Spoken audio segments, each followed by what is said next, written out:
मकामी सियासत की तरफ आते हैं, यानी पाकिस्तान की सियासत जिसमें बहुत गूंज थी। 5 अगस्त को पीक करेगी पाकिस्तान तहरीक इंसाफ की तहरीक, जो कि बानी पीटीआई की रिहाई के लिए और कानून की बालादस्ती के लिए पाकिस्तान तहरीक इंसाफ की जानिब से चलाई जा रही थी। सिर्फ सब 5 अगस्त का बहुत इंतज़ार था, सभी देखना चाहते थे कि पै दर पै मुख्तलिफ ऐलानात के बाद अब 5 अगस्त को क्या होता है। लेकिन उससे पहले जिस तरह से पार्लियामेंटेरियंस को सज़ाएँ दी गई, नाअहल किया गया, उससे ऐसे लगता था कि तहरीक दम तोड़ चुकी है या उसमें ज़्यादा दबदबा नहीं रहा। इसके बावजूद इमरान खान साहब की जानिब से अपने ट्वीट में उस पर सेटिस्फेक्शन का इजहार किया गया है कि कामयाब रही। आपसे जाना आपने क्या इंप्रेशन लिया 5 अगस्त के दिन का, कि अब आगे 14 अगस्त की भी तारीख है, उसके लिए भी तैयारियां की जा रही हैं, तो जो चाहते थे वो हासिल हो गया पाकिस्तान तहरीक इंसाफ को? तहरीक इंसाफ वाले क्या चाहते हैं? वो जो चाहते हैं वो तो हो नहीं रहा। खान साहब बाहर नहीं आ रहे, इतना बड़ा एहतजाज हो नहीं रहा जिससे हुकूमत हिल जाए, वो तो हो नहीं रहा। हो ये रहा है कि मीडिया के अंदर हर रोज हेडलाइंस तो चलती है खान साहब की पार्टी की, आपस में लड़ाई झगड़े भी हो तो वो भी चलता है, खान साहब से मुलाकात हो तो वो भी चलती है, ना मुलाकात हो तो वो भी चलती है, एहतजाज कहीं छोटा सा हो जाए वो भी चलता है, कभी लंदन में कभी अमेरिका में, हर रोज खान साहब के अलावा और कोई खबर ही नहीं है पॉलिटिकल। तो वो तो कामयाब है ना उसमें। तो ये अगर छोटी सी 5 तारीख कब से चल रहा था, और 5 तारीख और तो 5 तारीख भी आगे चला गया, 14 तारीख आ रहा है। तो बेसिकली इसमें तो वो कामयाब है ना। They are keeping Imran Khan alive, politically relevant। सारा वक्त कुछ ना कुछ वो कर रहे हैं और करते हैं, उसमें तो वो कामयाब है। और उसके साथ ये होता है कि गवर्नमेंट को फिर आपको पता है, फिर वो ये गिरफ्तारियां होती हैं, फिर ये होता है, फिर वो होता है। वो भी कामयाबी है पीटीआई की कि वो गवर्नमेंट को रिएक्ट करना पड़ता है, गवर्नमेंट को फोकस करना पड़ता है और काम छोड़ के इधर आना पड़ता है। तो उस सिलसिले, और वो हर रोज अडियाला पहुंच जाते हैं, हर रोज उनको रोका जाता है। तो इसमें तो आपको दाद देनी पड़ेगी ना पीटीआई को कि खान साहब का जो मसला है उसको उन्होंने जिंदा रखा है। वो भूलने नहीं देते किसी को, चैन से बैठने नहीं देते किसी को। वो अब कामयाब हो या ना हो, पूरे कामयाब हो या ना हो, इसमें तो कामयाब है ना वो। तो मेरा ख्याल है, आई थिंक किसी को पता, सबको पता था कि ये 5 तारीख को कोई लंबा चौड़ी हंगामे नहीं होने, छोटे छोटे होंगे। वही हुआ, छोटे छोटे हंगामे हुए और अब वो 14 तारीख शुरू हो गई है। फिर 14 के बाद एक और डेट आ जाएगी। तो वो बात तो चलती रहेगी ना ऐसे, और गिरफ्तारियां होंगी, अदालतें होंगी, हर रोज वकील आप बैठे होंगे, मीडिया की ऊपर बातें चलेंगी। I think in that sense strategy कामयाब है।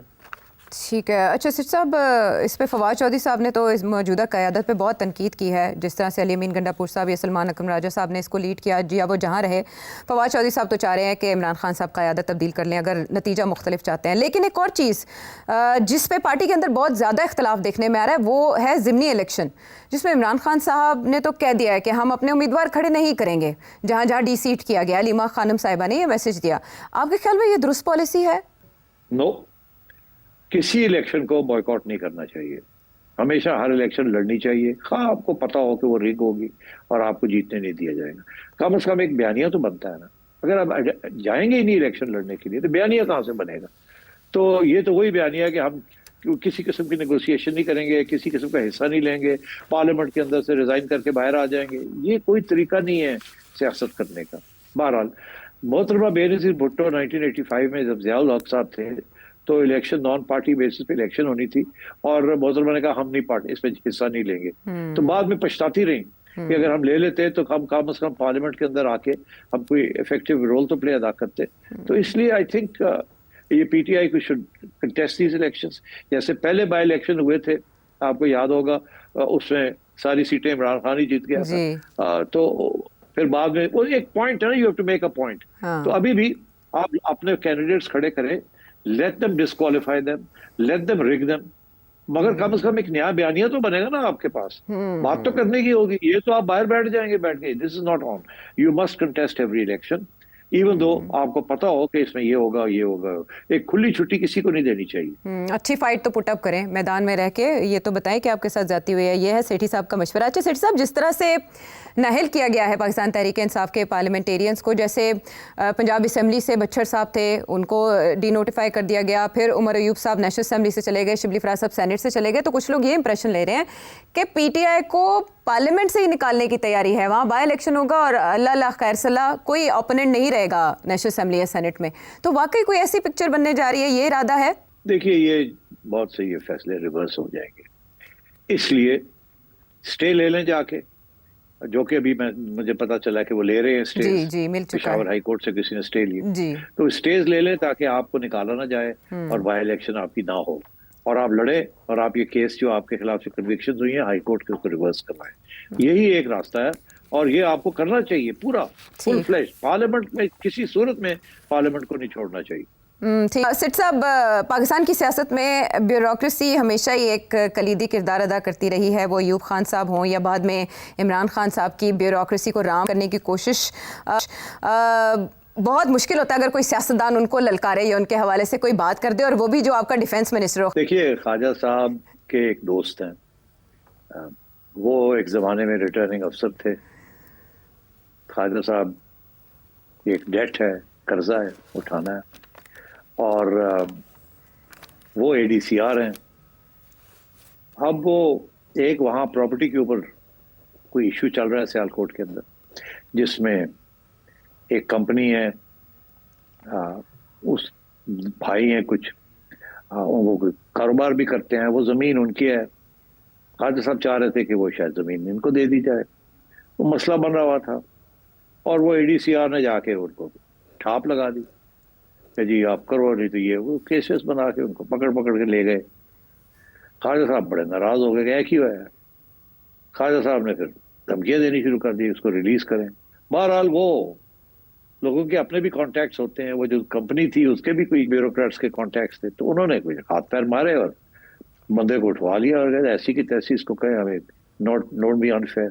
केस उनका स्ट्रांग है।